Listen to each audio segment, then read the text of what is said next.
모두가 매일 사용할 수 있는 체지방 부스터. 다이어트에 있어서 가장 기본적이고 매우 중요한 원칙이 있습니다. 바로 규칙적으로 식사를 하는 것입니다. 하지만 많은 사람들이 이것보다 훨씬 더 중요한 대원칙을 놓치고 있는 경우가 많아서 참 안타깝습니다.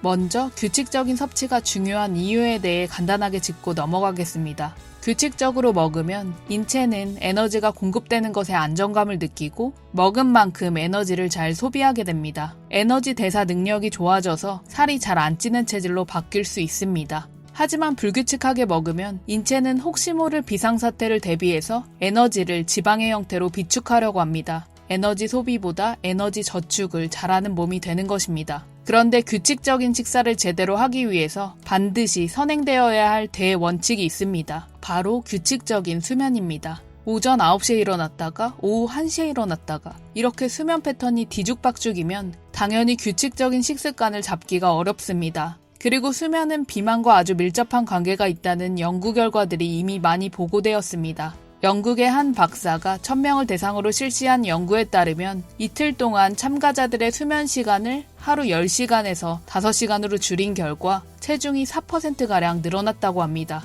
그 이유는 참가자 1000명의 혈액 샘플을 조사한 결과 식욕을 자극하는 호르몬 그레린은 15%가 증가한 반면 식욕을 억제하는 호르몬 렙틴은 15% 감소했기 때문입니다. 즉 잠을 제대로 못 자면 식욕 호르몬의 균형이 깨져서 다음날 평소보다 식욕이 증가하는 것입니다. 또한 미국에서 5세에서 10세의 어린이 400명을 대상으로 실시한 조사에 따르면 약 11시간 수면을 하는 어린이의 과체중이나 비만 확률은 13시간가량 잠을 자는 어린이보다 약 10% 높은 것으로 나타났다고 합니다. 게다가 잠을 적게 자는 사람들은 코티솔 호르몬의 농도 또한 증가합니다. 코티솔은 각성을 일으키고 지방을 저장하는 경향이 있습니다. 건강과 다이어트에 있어서 수면은 선택이 아니라 필수입니다. 성인이나 청소년은 7시간에서 8시간, 어린이는 9시간 정도의 적정한 수면 시간을 유지해야 합니다. 기본적인 몇 가지만 신경 써도 수면의 양질을 높일 수 있습니다. 규칙적인 시간에 잠자리에 들고 기상하는 습관이 가장 중요합니다. 밤에 노력해도 잠이 잘 안 오는 경우 규칙적인 시간에 일어나는 것부터 습관으로 길들여야 합니다. 늦은 기상이나 30분 이상의 낮잠을 자게 되면 당연히 밤에 잠이 잘 안 오게 됩니다. 그리고 자기 전 누워서 핸드폰을 보는 습관은 뇌가 각성되고 졸음을 달아나게 만듭니다. 침대에서는 반드시 핸드폰을 분리해야 합니다. 또한 카페인이 함유된 커피, 초콜릿, 탄산음료, 에너지 드링크 섭취를 줄여야 하며 특히 오후에 마시는 건 피해야 합니다.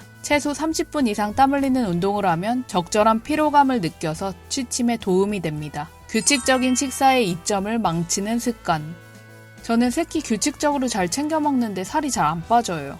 이런 경우 자신의 활동량에 비해 식사량이 많을 수 있습니다. 그런 경우 몇 끼 식사량을 다음 끼니에 출출함이 느껴지는 정도로 섭취량을 조절해서 드시면 감량 패턴으로 흐름을 바꿀 수 있습니다. 혹은 세 끼의 메뉴 중에서 밀가루 음식이 자주 등장한다면 살이 당연히 안 빠지게 됩니다. 정제된 탄수화물 음식은 몸의 순환을 방해하고 잘 붙게 하며 체지방으로 잘 쌓이는 특징이 있기 때문입니다. 그리고 세 끼를 규칙적으로 건강하게 먹지만 세 끼만 먹는 것이 아닌 경우는 문제가 심각합니다. 식사 이외에 아이들이 남긴 한 입, 요리하면서 한 숟갈, 목말라서 제로콜라 한 모금 등 이렇게 야금야금 먹으면서 이 정도는 뭘 먹었다고 할 수도 없지 라고 생각하는 사람들이 있습니다. 혹은 자신이 먹었다는 사실조차 인지하지 못하는 경우도 많습니다. 자신도 모르게 뭔가 무의식적 혹은 습관적으로 먹고 있다면 비만에 아주 치명적입니다. 그 이유는 양과 상관없이 칼로리가 있는 그 어떤 음식이라도 몸에 들어오면 췌장에서 인슐린이 분비됩니다.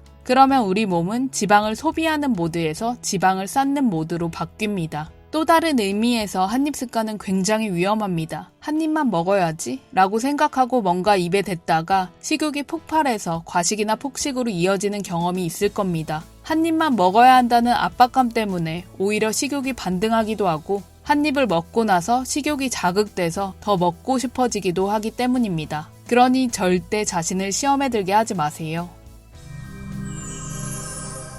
결국 올바른 다이어트란 망가진 식욕 호르몬의 균형을 찾는 것입니다. 우리 몸은 배고플 때 먹고 배부르면 멈출 수 있는 완벽한 시스템이 장착되어 있지만 그동안 과도한 식욕 억제로 인해 오히려 식욕 조절 능력이 고장났을 뿐입니다. 규칙적인 섭취와 식단 사이의 공복은 일종의 식욕 훈련입니다. 이 훈련을 제대로 시켜놓으면 24시간 내내 음식을 달라는 부자연스러운 식욕으로부터 자유로워질 수 있습니다. 각종 질문이나 의견, 안부는 댓글로 남겨주시고요. 오늘도 당신을 온 마음으로 응원할게요.